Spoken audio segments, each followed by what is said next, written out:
Hello दोस्तों, welcome back to another video. Episode की शुरुआत बिल्कुल उसी सीन से होती है जहाँ जांगसान फिर से स्टिक को जलाते हुए कहता है, वो कमीना कैप्टन तो मुझे छोड़कर चला गया, पर थैंक गॉड जूनियर ब्रदर तुम मेरे साथ हो। वाकई में तुम्हारी लॉयल्टी की तो दाद देनी पड़ेगी। लेकिन जूकिंग उससे कहता है, एक स्टिक का टाइम गुजर गया, मुझे भी कुछ काम के लिए कहीं जाना है। ये सुनते ही जांगसान शॉक हो जाता है। जूकिंग उसे अपने पोइजन का बोतल देकर कहता है, इस जेट स्लिप के अंदर इसे कैसे यूज करना है मैंने मेथड डाल दी है। जिसे ज्यादा देखकर जांगसान उसे रोकते हुए कहता है, कहीं तुम भी उस कमीने कैप्टन की तरह ही कुछ खतरनाक तो करने नहीं जा रहे। मेरे इन्वेस्टमेंट का क्या होगा? पर जूकिंग ही उसे खरी खोटी सुनाकर वहाँ से जाते हुए कहता है, कैप्टन मर नहीं सकता, उनके खाते में पैसे जोड़ देना। जांगसान स्टिक के पास बैठकर मायूसी से कहने लग जाता है, हाय रे मेरे इतने सारे पैसे। अब हम जूकिंग को एक अंधेरी जगह पर देख पाते हैं जहाँ वो कहता है, आखिर स्पिरिट ब्रीथ लैब इस जगह के अंदर इशारा कर रहा है। हम देख पाते हैं कि जूकिंग के सामने होता है इंसिडेंट पेंटिंग, जिसे वो बड़े ही ध्यान से देखने लगता है। तभी उसकी नजर जाती है एक ऑक्टोपस के हाथों में मौजूद लैंप पर, जिसे देखते ही जूकिंग शॉक हो जाता है और हमें बताया जाता है कि वो पेंटिंग असल में मेरी टेम्पल का डिवाइन वर्शिप पेंटिंग है। जूकिंग धीरे से कहता है, इस पेंटिंग में जो दिख रहा है वो बिल्कुल स्पिरिट ब्रीथ लैंप की तरह है, लेकिन उसके ऊपर मौजूद टेक्सचर डिफरेंस है। क्या यही है लाइफ लैंप? उसके इतना कहते ही उस पेंटिंग से एक रोशनी निकलता है जो कि जूकिंग को उस पेंटिंग के अंदर ले जाती है। जूकिंग जैसे ही अपनी आंखें खोलकर चारों तरफ देखता है, उसके सामने कई सारे सीढ़ियां थी और आसपास एंशिएंट क्रिएचर के कंकाल। हमें बताया जाता है कि वो जगह को मेई म्यूरल इंटरनल स्पेस कहा जाता है। जूकिंग कुछ सोचकर आगे बढ़ने की कोशिश करता है, पर वो जैसे ही फर्स्ट सीढ़ी पर अपना पैर रखता है, उसके ऊपर अचानक खतरनाक इंटेंस प्रेशर गिरने लगता है, जिस प्रेशर की वजह से जूकिंग घुटनों के बल आ जाता है और उसे हद से ज्यादा तकलीफ होने लगती है। जूकिंग घबराते हुए कहता है, इस ओरा की प्रेशर की वजह से आखिर क्यों मुझे कुछ नहीं दिख रहा। इतना कहते ही उसके मुंह से ब्लड निकलने लगता है, पर वो प्रेशर था कि रुकने का नाम ही नहीं लेता। जूकिंग फौरन ग्रैंड मास्टर को बाहर निकाल लेता है, पर बाहर निकलते ही प्रेशर की वजह से ग्रैंड मास्टर नीचे गिर जाते हैं। वो खुद को संभालते हुए चारों तरफ देखकर कहने लग जाते हैं, हे भगवान, ये मैं कहाँ फंस गया। मास्टर आप मुझे एक बात बताओ, आप मुझे इस नरक में फेंक कर तो नहीं चले जाने वाले?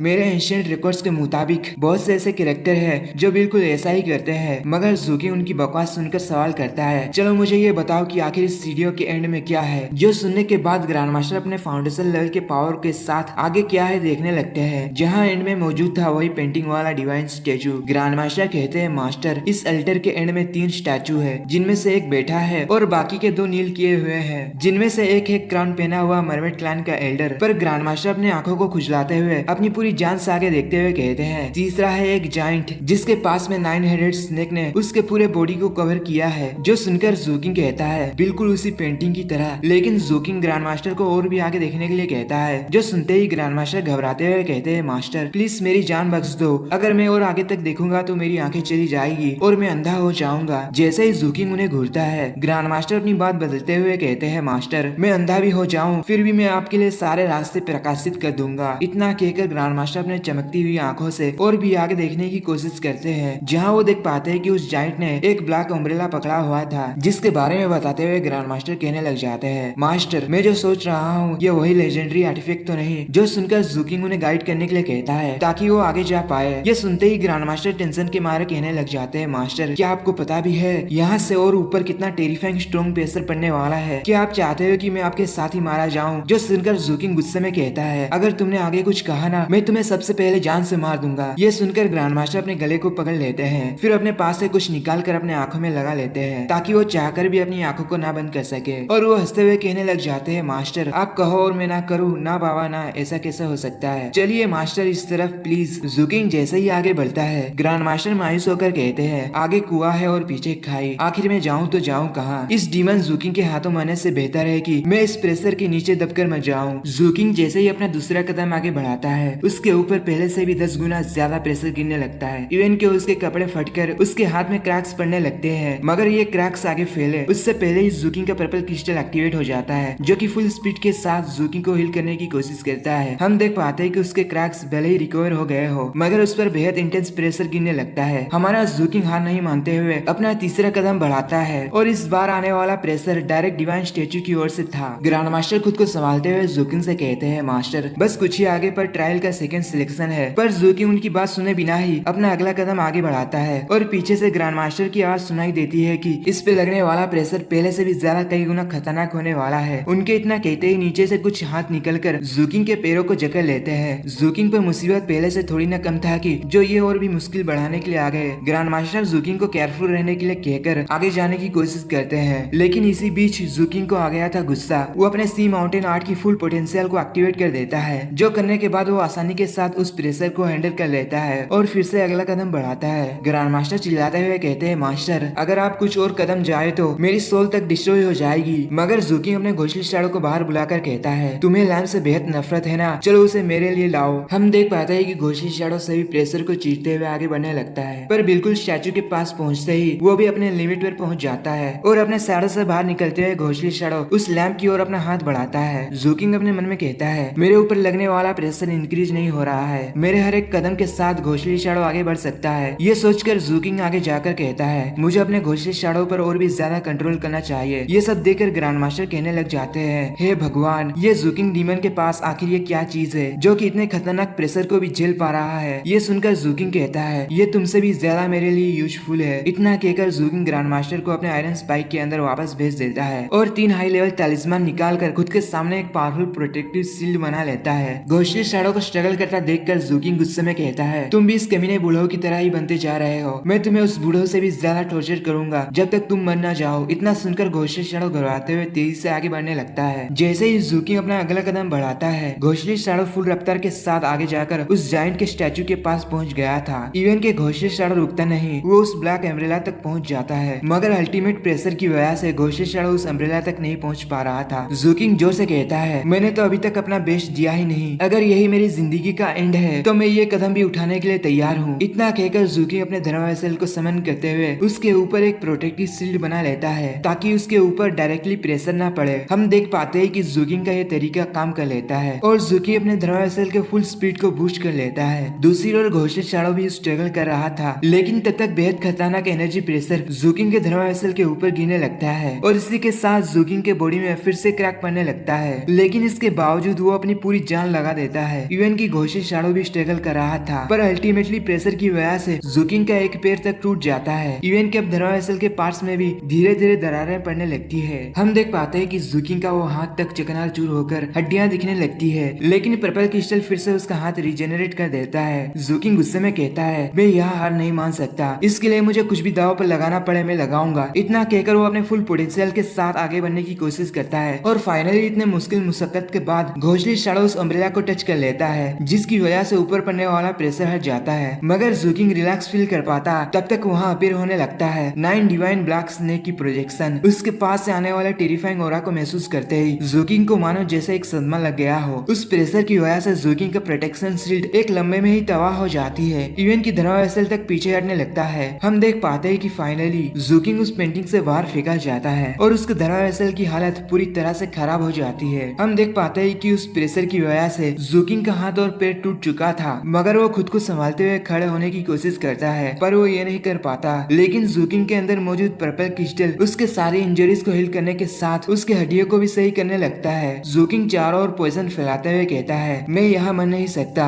वो अपने पास से ब्लैक अम्ब्रेला निकाल कर कहता है, अगर इसके बारे में दूसरों को पता चल गया तो मैं मुश्किल में पड़ सकता हूँ। इतना कहकर वो अपने पास मौजूद एक हाई ग्रेड स्टोरेज बैग के अंदर उसे रख लेता है और अपने घोंसले शैडो को इसे कवर करने के लिए कहता है, मगर इसके लिए घोंसले शैडो साफ इनकार कर देता है। जो देखते के साथ जूकिंग सीधा जोर जबरदस्ती पर उतर आता है और हम देख पाते हैं कि घोंसले शैडो ना चाहते हुए भी उस स्टोरेज बैग को कवर कर लेता है। जूकिंग कुछ सोचते हुए उसे अपने नॉर्मल स्टोरेज बैग के अंदर रख लेता है और उस बैग को और एक स्टोरेज बैग के अंदर, मतलब 100% सेफ्टी। फिर जूकिंग नीचे सोते हुए कहने लग जाता है, मेरी आधी लाइफ फोर्स एग्जॉस्ट हो गई है, पर ये ट्रेजर इसके लिए वर्दी है। अब मुझे पता चला कि आखिर क्यों कैप्टन अपनी जिंदगी को दाव पर लगाते हैं। कैप्टन के बारे में सोचते ही जूकिंग उठने की कोशिश करता है, पर ज्यादा इंजर्ड होने की वजह से वो वापस सो जाता है और पर्पल क्रिस्टल उसे तेजी के साथ हील करने लगती है। इसी बीच जूकिंग कहता है, वो कमीना कैप्टन बिल्कुल पागल है। सीन शिफ्ट होता है जांगसान पर, जो कि पूरी मायूसी के साथ कहता है, 2 घंटे बीत गए, लेकिन उस कमीने कैप्टन को देखो, वो जाकर मौत से खेल रहा है। हे भगवान, आखिर उस कमीने ने ऐसा क्यों किया? चलो सब कुछ तो ठीक ही चल रहा था, पर उसे अपनी जिंदगी को दाव पर लगाने की क्या जरूरत थी? पर इसी बीच उसके पीछे से एक पोर्टल खुलता है जहाँ से एक हाथ बाहर निकलती है। पर इस बात से बेफिक्र जांगसान कहता है, वो एक डिवाइन बीस्ट है जिसे मरवेट क्लैन के लोग भी घबराते हैं। जैसे ही वो हाथ जांगसान के पैरों को पकड़ने वाला था, जांगसान वहाँ से हट जाता है। वो फिर से मायूसी से कहता है, हे ऊपर वाले, मुझे तो लगता है कि कैप्टन को वो डिवाइन बीस्ट का मीट नहीं मिला होगा। होगा। मगर जैसे ही वो हाथ जांगसान के पैरों को पकड़ना चाहता था वो फिर से हट जाता है। जांगसान रोते हुए कहता है, हाय रे मेरे इतने सालों के इन्वेस्टमेंट, आखिर मेरा पैसा कौन देगा। जैसे ही वो हाथ जांगसान को फिर से पकड़ने के लिए आगे बढ़ता है, इस बार जांगसान जोर से उसके हाथों पर अपने पैरों से मार देता है, जिससे कि पोर्टल के अंदर से किसी की चिल्लाने की आवाज आती है, जो सुनते ही जांगसान डरते हुए पीछे हट जाता है और घबराते हुए कहता है, आखिर ये किस तरह की भूत की आवाज थी। लेकिन वो हाथ किसी और का नहीं, कैप्टन का था। वो जोर से कहते हैं, जल्दी से मुझे खींचो। जो सुनकर जांगसान खुश होकर कहता है, कैप्टन आप तो जिंदा हो। मगर कैप्टन कहते हैं, अगर तुमने मुझे जल्दी से जल्दी नहीं खींचा तो मैं सच में मारा जाऊंगा। इतना सुनते ही जांगसान उन्हें खींचने लगता है, लेकिन तभी उस पोर्टल की सक्शन पावर बढ़ जाती है, जिसकी वजह से कैप्टन उस पोर्टल की ओर खींचे चले जाते हैं। कैप्टन जोर से कहते हैं, बेवकूफ, मुझे और भी ताकत लगाकर खींचो। जो सुनकर जांगसान कहता है, मैं अपनी सारी नोरिशिंग स्ट्रेंथ को यूज करके आपको खींच रहा हूँ कैप्टन, मैं और ज्यादा आपको होल्ड नहीं कर पाऊंगा। उसके इतना कहते ही जांगसान का हाथ छूट जाता है और कैप्टन उस पोर्टल की ओर जाने लगते हैं, मानो एक पल में सब कुछ खत्म हो गया हो। पर एंड मूवमेंट में जूकिंग वहाँ पर आकर कैप्टन का हाथ पकड़ लेता है, जिसे वहाँ पर देखकर जांगसान खुश हो जाता है और खुद को संभालते हुए जूकिंग के साथ मिलकर कैप्टन को खींचने लगता है, जहाँ वो दोनों अपनी पूरी जान लगा देते हैं और फाइनली वो दोनों कैप्टन को पोर्टल से निकालने में सक्सेस हो जाते हैं। जांगसान कैप्टन की आधी बॉडी को देखकर कहने लग जाता है, कैप्टन आखिर ये क्या हो गया है। मगर कैप्टन उससे कहते हैं, इस बात को छोड़ो और सबसे पहले उस पोर्टल को बंद करो, उसके अंदर से एक खतरनाक चीज बाहर निकल सकता है। इतना सुनते ही जूकिंग अपने ओशन फोर्जिंग आर्ट से ड्रैगन वेल क्रिएट करके उस पोर्टल पर हमला कर देता है और दूसरी ओर जांगसान अपने 3 एक्सप्लोजिव बम को निकालकर जोर से घुमाते हुए उस पोर्टल की ओर फेंक देता है। उन दोनों का अटैक टकराते ही वहाँ एक जबरदस्त ब्लास्ट हो जाती है और फाइनली वो पोर्टल बंद हो जाता है। ये देखकर कैप्टन हंसने लगते हैं और कहते हैं, जब से मैंने सुना है कि हम मरमेड क्लैन पर हमला करने वाले हैं, मैंने उसी वक्त से सारी प्लानिंग कर ली थी। हाय रे मेरे डिवाइन वीस्ट के फ्लैश, फाइनली मैंने तुम्हें पा लिया है। वो उस फ्लैश को अपने गले में घसते हुए कहते हैं, ये रियली इन सब की वर्दी है। जो सुनकर जांगसान कहता है, क्या वर्दी है, आपने अपनी हालत देखी है ना, आपकी आधी बॉडी डिस्ट्रॉय हो चुकी है। कैप्टन कहते हैं, ये तो बस मामूली सी बात है, क्योंकि मैं स्पेशली लिम्ब रीजनरेशन टेक्निक को प्रैक्टिस करते हुए फिर से अपनी बॉडी को हासिल कर सकता हूँ। इनमें बस कुछ ही महीने लगने वाले हैं। इतना कहकर कैप्टन जूकिंग से कहते हैं, मेरी जान, मुझे ये उम्मीद नहीं था कि तुम मुझे बचाने के लिए आओगे। लिटिल जूकिंग, लगता है कि तुम्हारे रूथलेस दिल में भी मेरे लिए कोई जगह बची हुई है। मगर जूकिंग अपनी 5 उंगलियां दिखाकर कहता है, 5000 स्पीड स्टोन। कैप्टन कहते हैं, क्या कहा तुमने। इतना कहकर वो अपना दांत पीसने लगते हैं, मगर वो फिर से जूकिंग से कहते हैं, मेरे भाई, जो तुम पर मेरा 8000 स्पीड स्टोन है वो मुझे कब दोगे।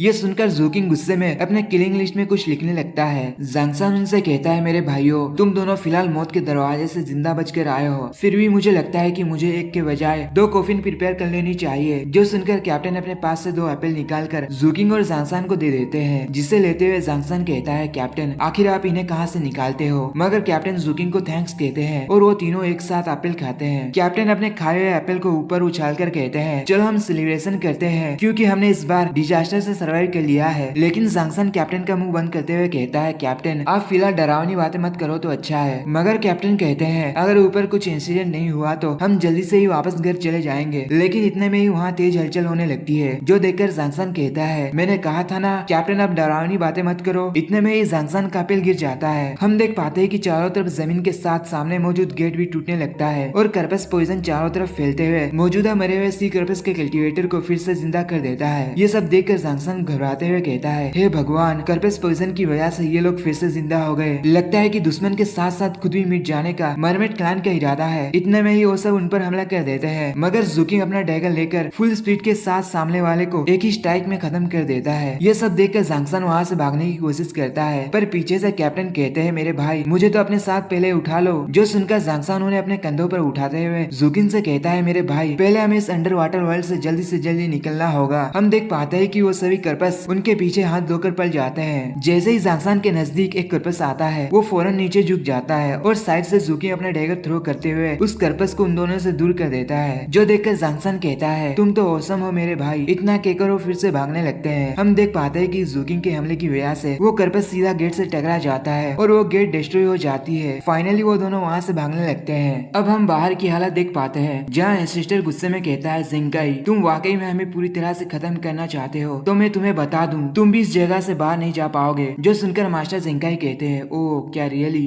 तुम अब भी स्टिल हार नहीं मानना चाहते ना। वाकई में कुत्ते की पूंछ कभी सीधी नहीं होती। लगता है कि तुम्हारे पास अब भी कोई ट्रम्प कार्ड है। मैंने तो ये ट्रायल बस मेरे उल्फ के बच्चों के लिए रखा था। अगर मैंने ये कंपटीशन नहीं रखा होता तो क्या लगता है तुम्हारा क्लैन अब तक टिका रहता। मेरे डिसाइपल्स तुम्हारे मेंबर्स को कब का जान से मार चुके होते हैं। ये सुनकर एंसेस्टर को एक बड़ा झटका लगता है। उनकी आंखें सिकुड़ जाती है। जहाँ नीचे सेवेंथ पीक के डिसाइपल्स बाकी के बचे हुए मरमेड क्लैन के मेंबर्स पर टूट जाते हैं, वो भी बिना कोई रहम के। वो सभी मरमेड्स को एक जाल में कैद करके उनके पैसे के साथ उनके स्टोरेज बैग भी लूट लेते हैं। वो खुशियां मना ही रहे थे कि एक थंडरबोल्ट अटैक सामने आने वाले कुछ कर्पस पर होती है और उस एक्सप्लोजन से 3 भाई बाहर निकल आते हैं। कैप्टन कहते हैं, हाँ भाई बिल्कुल ऐसे ही फेंको, तुम्हारा निशान भले ही बेकार है पर काम चल जाएगा। जो सुनकर ज़ांगसान एक तेज जंप लगाता है और अपने पास से एक बम निकाल कर मरमेड क्लैन के मेंबर्स पर फेंक देता है, जहाँ उसका निशाना पूरी तरह से चूक गया था। ये देखकर कैप्टन उसे ताना मारते हुए कहते हैं, तुम बिल्कुल गलत तरीके से फेंक रहे हो। इतना कहकर वो अपने एप्पल को फेंकते हुए कहते हैं, तुम्हें इस तरह से थ्रो करना चाहिए। जहाँ वो एप्पल सीधा एक मरमेड गर्ल पर जा लगता है, जिससे कि वो बिल्कुल 90 डिग्री होकर नीचे गिर जाती है। ज़ांगसान गुस्से में कहता है, कैप्टन आप अपना मुंह बंद कीजिए। जो सुनकर कैप्टन कहते हैं, आखिर तुम अपने फॉर्मल कैप्टन के साथ ऐसे कैसे बात कर सकते हो। लेकिन इतने में ही ज़ांगसान कैप्टन को पीछे फेंकते हुए कहता है, अगर आपने अपनी बकवास बंद नहीं किया तो मैं आपको यहीं छोड़कर अकेले ही यहाँ से भाग जाऊंगा। हम देख पाते हैं कि कैप्टन के बिल्कुल सामने ही एक मरमेड क्लैन का मेंबर था। जैसे ही उनकी नजर उस पर जाती है, कैप्टन घबराते हुए कहता है, मेरे भाई मैं बिल्कुल गलत हूँ, अब प्लीज जल्दी से जल्दी भागो। अब हमें मास्टर ज़ेंकाई को अपने धरा वेसल के अंदर दिखाया जाता है, जहाँ वो एंसेस्टर के मजा लेते हुए कहते हैं, चलो अभी फाइट करते रहो, मेरे चालाक उल्फ के बच्चों को आसानी से विक्ट्री हासिल करने मत देना। अब हम 3 भाइयों को दिखाया जाता है, जहाँ ज़ूकिंग अपने डैगर से रास्ता क्लियर कर रहा था और कैप्टन बस मजे से चिल्ला रहे थे, मगर वो दोनों अचानक रुक जाते हैं क्योंकि उनके सामने का नजारा बिल्कुल खतरनाक था। बड़े बड़े हवा के बवंडर जिनके अंदर से एक क्रिएचर बाहर निकलने लगता है। ये देखते ही ज़ूकिंग परेशान हो जाता है। हम देख पाते हैं कि वो क्रिएचर असल में 9 हेडेड ब्लैक स्नेक का एक क्लोन बॉडी था, जो कि उनके बिल्कुल सामने में ही मौजूद है। ये देखते ही तीनों भाइयों की फटकर 4 हो जाती है, जहाँ उन्हें चारों तरफ से 9 हेडेड ब्लैक स्नेक ने घेर लिया है। अब हमें पता चलता है कि वहाँ एक नहीं बल्कि कई सारे क्लोन बॉडी मौजूद थे। ये देखकर मास्टर ज़ेंकाई कहते हैं, ये क्रिएचर मुझे इंटरेस्टिंग लग रहा है। इतना कहकर वो अपने हाथों को क्रश करते हुए एक चेस बोर्ड के पीस को समन कर लेते हैं और उसी चेस के पीस के जरिए से वहाँ इल्यूजनरी चेस बोर्ड क्रिएट करते हुए उन सभी स्नेक के क्लोन बॉडी पर खतरनाक प्रेशर लगाने लगते हैं। जैसे ही वो इल्यूजनरी चेस बोर्ड स्नेक के ऊपर क्रश होता है, उन स्नेक की सारी एनर्जी बाहर निकलने लगती है। मास्टर ज़ेंकाई कोल्ड टून में कहते हैं, ये चीज मुझे काफी पसंद आई। जो सुनकर एक ग्रैंड एल्डर कहता है, बात ऐसी है तो फिर हम भी पीछे नहीं हटेंगे। इतना कहते ही वो सभी एक साथ ब्लैक स्नेक की वाइटल एनर्जी को कंज्यूम करने लगते हैं। फिर क्या होना था, सभी डिसाइपल थोड़ी ना ये मौका को छोड़ने वाले थे। उनमें से एक कहता है, चलो साथियों हम सब मिलकर एंसेस्टर के साथ इस एनर्जी को कंज्यूम कर लेते हैं। वाइटल एनर्जी कमने की वजह से एक ब्लैक स्नेक की क्लोन बॉडी नीचे गिर जाती है और वहाँ मौजूद डिसाइपल्स एनर्जी को कंज्यूम करते हुए कहते हैं, चलो इतने अच्छे मौके को हाथ से जाने मत देना। हाँ इतना ही लूटो जितना तुम ले सकते हो, लालच मत करना और सभी मिल बांट कर एनर्जी को शेयर कर लेना। ये देखकर मरमेड क्लैन का एंसेस्टर सदमे में जाते हुए कहता है, ये rebellion 7th blood ice sect बन चुका है। सब कुछ ठीक ही चल रहा था। जब से ये कमीना ज़ेंकाई 7th पीक मास्टर बना है, तभी से ही उनके सारे डिसाइपल्स भी कमीने बन गए हैं। सब कुछ चेंज हो गया है, वो अभी पूरी तरह से। क्या इसे ही वर्ल्ड राइचस सेक्ट मानती है? ये साफ दिख रहा है कि ये लुटेरों का सेक्ट है। हे भगवान, ये मास्टर के साथ साथ डिसाइपल्स भी बैंडिट बन गए हैं। ये सब दूर से 3 भाई भी सुन लेते हैं। कैप्टन ज़ांगसान से कहता है, चलो मेरे भाई आगे बढ़ो और इस एनर्जी को एक बोतल में स्टोर कर लो। आखिर तुम रिच बनने का मौका कैसे हाथ से गवा सकते हो। ज़ांगसान कैप्टन को खुद से दूर करते हुए कहता है, भाड़ में जाओ आप और भाड़ में जाए आपकी एनर्जी। मैं अपने लाइफ को रिस्क में नहीं डाल सकता। आपको जाना है ना, खुद अपने पैरों पर चलकर चले जाओ। मगर कैप्टन ज़ूकिंग को आगे जाने के लिए कहते हैं। उनकी सारी बातें दूर से कोई छुपकर सुन रहा था। वो पर्सन एक लड़की थी जो कि उनकी तरफ तेजी से आगे बढ़ने लगती है और एक तेज जंप लगाकर वो उन तीनों के बिल्कुल पास पहुंच जाती है, जो आते के साथ ज़ूकिंग से कहती है, सीनियर ब्रदर चलो तुम लोग गेस करो कि ये खूबसूरत कन्या कौन है। नहीं पता चला ना,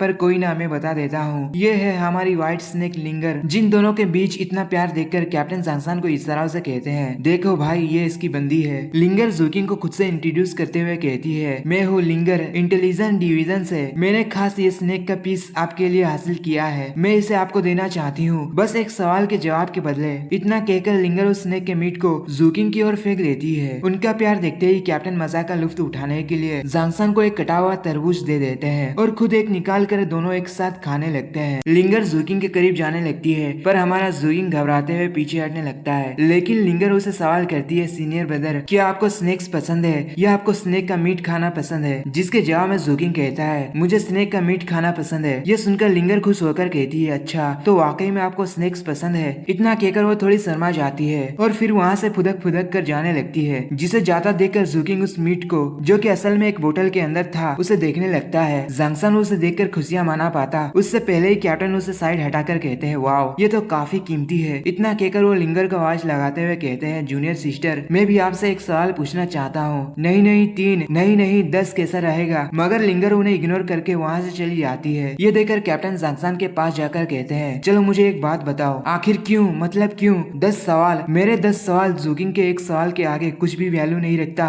मगर सबसे पहले जांगसन कैप्टन का थूक अपने चेहरे से साफ करता है और गुस्से में कहता है आखिर आप कह रहे हो क्यों। पहले जूनियर ब्रदर जूकिंग को देखो फिर आपकी खुद की हालत को देखो। कैप्टन कहते हैं अरे अरे आखिर तुम कहना क्या चाहते हो। मैं भी स्मार्ट और हैंडसम दिखता हूँ यार। तुम पहले अपने दिल पर हाथ रखो और फिर कहो कि मैं या जूकिंग ज्यादा हैंडसम दिखता है। लेकिन उनकी बात सुनकर जूकिंग वहाँ से जाने लगता है और जांगसन भी अपने तरबूज को फेंकते हुए जूकिंग के पास चले जाता है और उससे सवाल करता है मेरे भाई क्या तुम इस जूनियर सिस्टर को जानते हो। चलो बता भी दो कि तुम दोनों की पहली दफा कहाँ मुलाकात हुई थी। अब हम पोर्टल एरिया का सीन दिखाया जाता है जहाँ सभी डिसाइपल्स अपने लूट का माल इकट्ठा कर चुके थे क्योंकि वो सभी वापस 7th पीक जाने वाले थे। हम ऊपर जोंगहेंग को देख पाते हैं जो कि डिंगजुई को पटाने में लग गया था जहाँ उसके सामने मौजूद था कुरो। वहाँ हम 3 भाइयों को भी देख पाते हैं जहाँ उनकी नजर जाती है मास्टर जेंकाई की धनवा वेसल पर। मास्टर जेंकाई बाहर आते हुए सभी से कहते हैं इस साल का ग्रेट कंपटीशन यही खत्म होता है। मैं तुम्हें बता दूं कि तुम्हारा किलिंग काउंट अपने अपने जेट स्लिप पर रिकॉर्ड हो चुकी है इसलिए तुम लोग जब सेक्ट वापस जाओगे तो तुम्हें अपने अपने हिस्से की कंट्रीब्यूशन पॉइंट मिल जाएगी। मगर जो तुमने यहाँ से ट्रेजर हासिल किया है वो दर्ज नहीं किया जाएगा मतलब वो सब कुछ तुम्हारा है। इतना सुनते ही सभी डिसाइपल्स जोर जोर से चिल्लाने लगते हैं लेकिन मास्टर जेंकाई डिंग जियाहाई को आगे आने के लिए कहते हैं जो सुनकर डिंग जियाहाई बड़े फकर के साथ भीड़ के अंदर से निकलता है और मास्टर जेंकाई को ग्रीट करता है। मास्टर जेंकाई ऐलान करते हुए कहते हैं डिंग जियाहाई ने इस बार के ग्रेट कंपटीशन में फर्स्ट प्लेस हासिल किया है इसलिए उसके स्टेटस को बढ़ाते हुए कोर डिसाइपल बना दिया जाएगा और रिवार्ड के तौर पर तुम्हें दिया जाता है पर्पल रोब। तुम्हें ये भी परमिशन दी जाती है कि तुम ऊपर माउंटेन में रह सकते हो।